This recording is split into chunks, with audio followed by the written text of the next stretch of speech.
దాదాపుగా 14 సంవత్సరాల తర్వాత తెలంగాణ రాష్ట్ర ప్రభుత్వం ఈ అవార్డు కార్యక్రమాన్ని నిర్వహించాలని సినీ పరిశ్రమకు సంబంధించిన ప్రముఖులు, ముఖ్యంగా యువమిత్రులు దిల్ రాజు గారు ఈ ప్రతిపాదనను తెలంగాణ రాష్ట్ర ప్రభుత్వం దృష్టికి తీసుకురావడం జరిగింది. దీనికి సంబంధించి ఈనాడు ఇంత అద్భుతమైన కార్యక్రమాన్ని ఏర్పాటు చేసి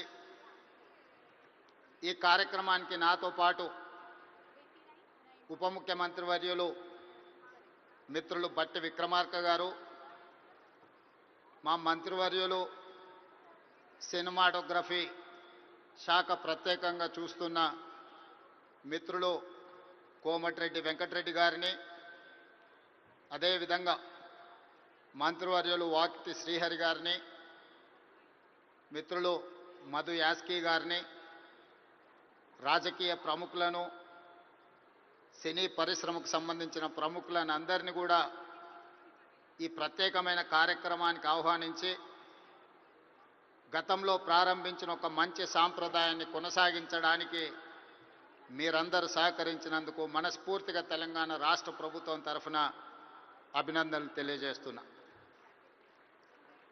మిత్రులారా,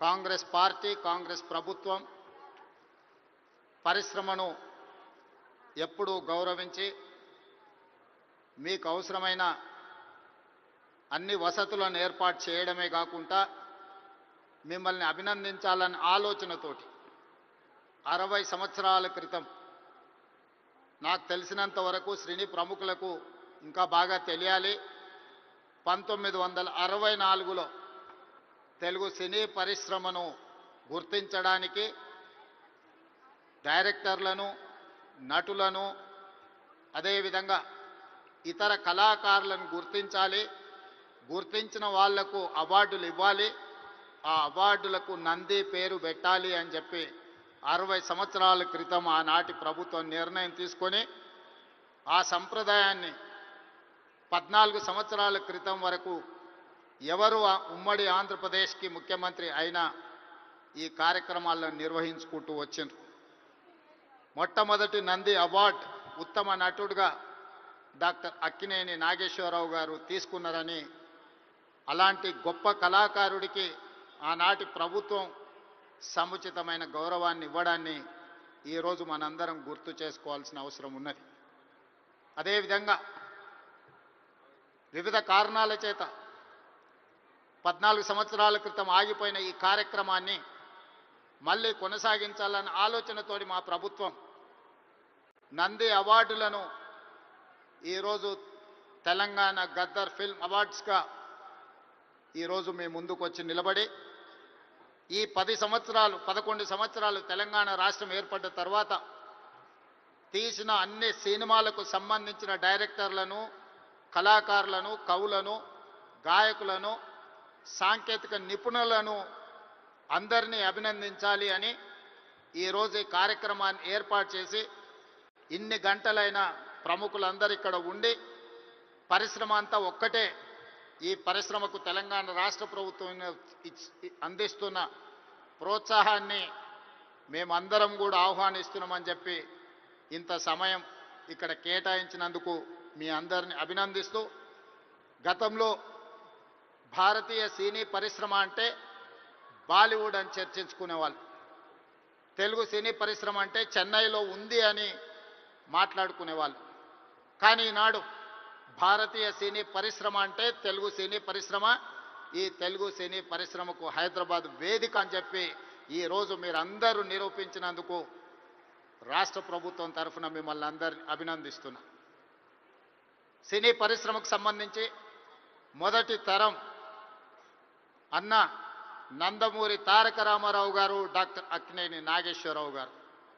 రెండో తరం కృష్ణ గారు, శోభన్ బాబు గారు, కృష్ణం రాజు గారు. మూడవ తరం చిరంజీవి గారు, బాలకృష్ణ గారు, వెంకటేష్ నాగార్జున లాంటి హీరోలు వచ్చారు. ఈనాడు నాలుగో తరం సినీ పరిశ్రమ ఇక్కడ ఉన్నది. 4వ తరంలో పవన్ కళ్యాణ్ గారు కావచ్చు, మహేష్ బాబు కావచ్చు, లేదా అల్లు అర్జున్ కావచ్చు. మీరందరూ ఈనాడు తెలుగు సినీ పరిశ్రమకు 4వ తరం ప్రాతినిధ్యం వహిస్తున్నారు.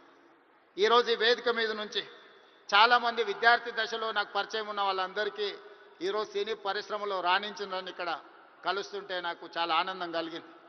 బన్నీ కావచ్చు, వెంకట్ కావచ్చు, అశ్విన్ దత్ గారి అమ్మాయిలు, లేకపోతే వాళ్ళ అల్లుడు నాగ వైష్ణవ్ కావచ్చు, వీళ్ళందరూ యంగ్ ఏజ్లో కాలేజ్ డేస్లో ఉన్నప్పటి నుంచి వీళ్ళందరూ నాకు తెలుసు. ఈరోజు గొప్ప డైరెక్టర్లుగా, గొప్ప నటులుగా, గొప్ప ప్రొడ్యూసర్స్గా నవీన్ ఎర్నేని లాంటి పెద్ద ప్రొడ్యూసర్స్ అందరూ కూడా మా యువమిత్రులందరూ ఈరోజు ఈ పరిశ్రమలో రాణించడం, ఈరోజు వాళ్ళందరినీ వేదిక మీద నుంచి అభినందించడం చాలా సంతోషకరమైన సందర్భం. అదేవిధంగా ఈ కార్యక్రమం అద్భుతంగా నిర్వహించడమే కాదు, నేను ఒక్క మాట ఈ వేదిక మీద నుంచి సినీ ప్రముఖులందరికీ కూడా చెప్పదలుచుకున్నాను. రాష్ట్ర ప్రభుత్వం కఠినంగా కనిపిస్తుంది, కానీ మిమ్మల్ని అభిమానంగా చూసుకుంటుంది, మీ అభివృద్ధికి 100% తోడ్పాటును అందిస్తుంది. ప్రభుత్వం నడిపేటప్పుడు కొన్ని నిర్ణయాలు తీసుకున్నా అది మిమ్మల్ని ప్రోత్సహించడానికి, మిమ్మల్ని అభినందించడానికి, మీకు సముచితమైన స్థానం కల్పించడానికి ఈ రాష్ట్ర ప్రభుత్వం ప్రయత్నం చేస్తుంది. ఈరోజు ఈ వేదిక మీద నుంచి తెలంగాణ రైజింగ్ 2047కు ఒక ప్రత్యేకత ఉన్నది. ఈ దేశానికి స్వతంత్రం వచ్చి 100 సంవత్సరాలు 2047లో మనం పూర్తి చేసుకోబోతున్నాం. మరి స్వతంత్ర భారతదేశంలో 100 సంవత్సరాలు పూర్తి చేసుకుంటున్నప్పుడు మన దేశం ప్రపంచంలోనే ఒక అద్భుతమైన దేశంగా, మన దేశం ప్రపంచ ఎకానమీని శాసించే విధంగా మన దేశం అభివృద్ధి చెందాలి. అది పరిశ్రమలు కావచ్చు, ముఖ్యంగా IT, pharma, defence and film industry. Film industry కూడా ఈ దేశంలో ఒక గొప్ప పరిశ్రమగా రాణించాలనేదే మా ప్రభుత్వం యొక్క ఆలోచన, మా ప్రభుత్వం యొక్క ప్రణాళిక. అందుకే ఈరోజు ఈ వేదిక మీద నుంచి మీకు అందరికీ ఒక మాట నేను స్పష్టంగా చెప్పదలుచుకున్నా. నేను మొన్న జరిగిన నీతి ఆయోగ్లో ప్రధానమంత్రి గారికి చెప్పిన 2047 ఏదైతే విజన్ ఉందో 2047కి తెలంగాణ రాష్ట్ర ప్రభుత్వం $3 ట్రిలియన్ ఎకానమీగా అభివృద్ధి చెందాలి. 2035 లోపల $1 ట్రిలియన్ ఎకానమీగా తెలంగాణ రాష్ట్రాన్ని అభివృద్ధి పదం వైపు నడిపిస్తాం. 10 సంవత్సరాలు తిరిగే లోపల $1 ట్రిలియన్ ఎకానమీకి చేరాలన్నా 2047కి $3 ట్రిలియన్ ఎకానమీకి తెలంగాణ రాణించాలి అనంటే సినీ పరిశ్రమ గొప్పగా అభివృద్ధి చెందాలి.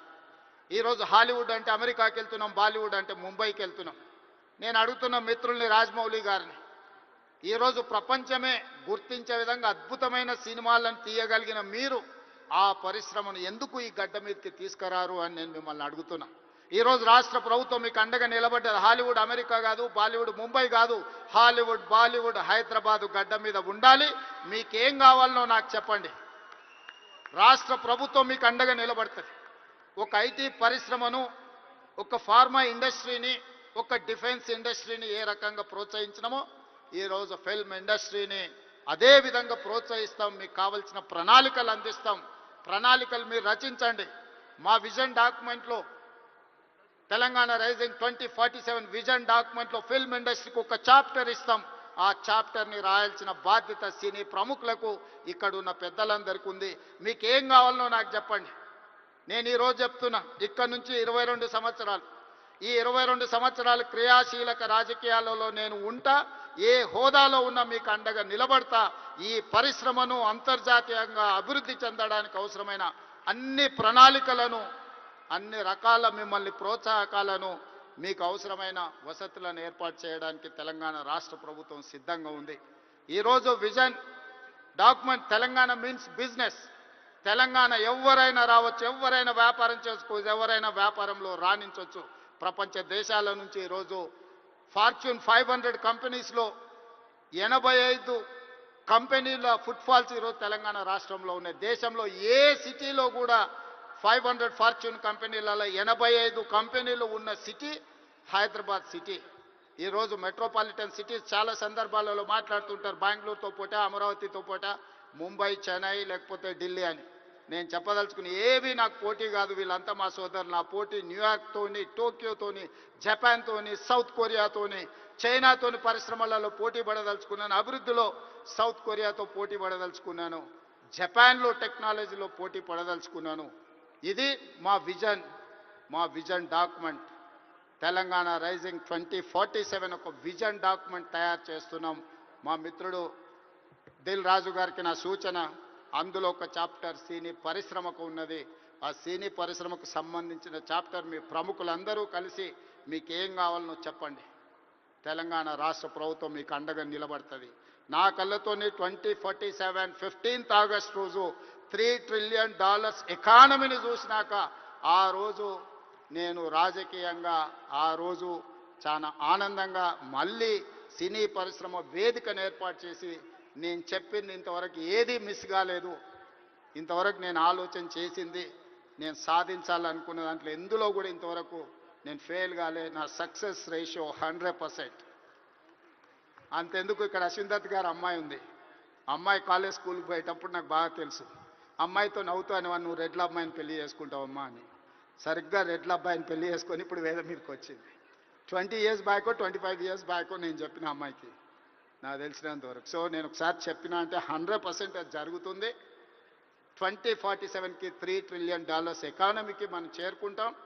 మీరు కష్టపడితే బాలీవుడ్, హాలీవుడ్ హైదరాబాద్కి వస్తుంది.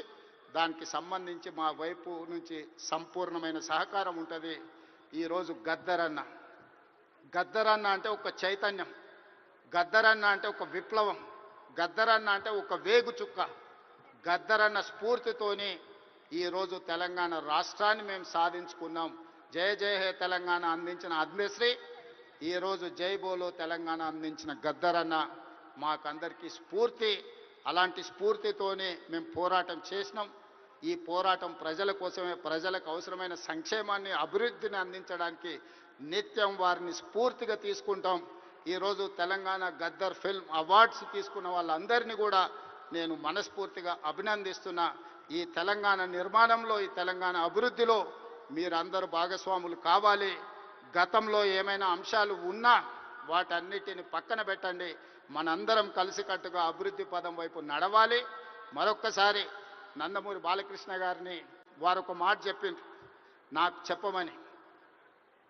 కళ్ళతో చూసేది కళ, కళ్ళతో అభినయించేది కళ, కళ్ళు మూసుకొని కనేది కళ, కళ్ళు మూసుకున్న వాళ్ళను చైతన్యపరిచేది కళ అని చెప్పు అని వారు చెప్పిండ్రు.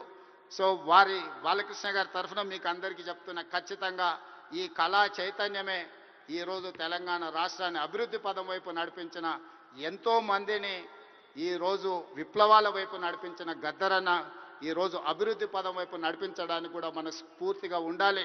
మనస్ఫూర్తిగా గద్దరన్న కుటుంబాన్ని ఈరోజు అభినందిస్తూ ఆ కుటుంబానికి కూడా రాష్ట్ర ప్రభుత్వం అండగా నిలబడుతుంది. చివరగా ఒక విజ్ఞప్తి మా ఉప ముఖ్యమంత్రి గారికి.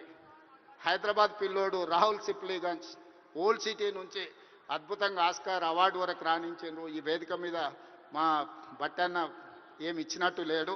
తప్పకుండా అతన్ని అభినందించడానికి, అతన్ని కూడా ఏమైనా ఇవ్వడానికి రాష్ట్ర ప్రభుత్వానికి నేను విజ్ఞప్తి చేస్తున్నా, మా ఆర్థిక మంత్రి గారికి. సో రాహుల్ సిప్లీగంజ్ కూడా ఏదైనా అవార్డు ఏమి ఇవ్వగలరో మీరు ఇవ్వాల్సిందిగా కోరుకుంటూ మీ అందరి దగ్గర సెలవు తీసుకుంటున్నా. ధన్యవాదాలు మిత్రులారా. Thank you so much.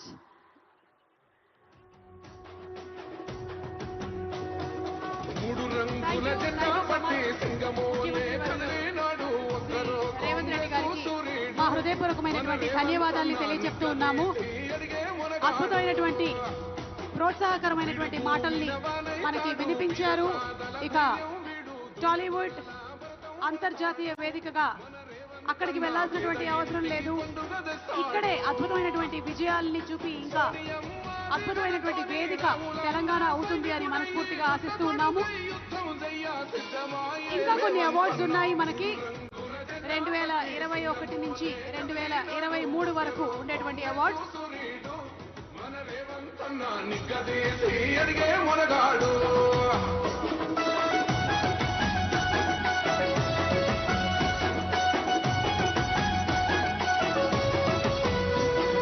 దాడులెన్ని జరిగిన గాని దడవలేదు రేవంతన్న గంతకంత ఎత్తుకు ఎదిగాడు తెలంగాణ గవర్నమెంట్ మా ముఖ్యమంత్రి వర్యులు శ్రీ రేవంత్ రెడ్డి గారి సారథ్యంలో పోలేదు ఒక్కడై కొట్లాడాడు అందుకే పెద్ద నాయకుడయ్యాడు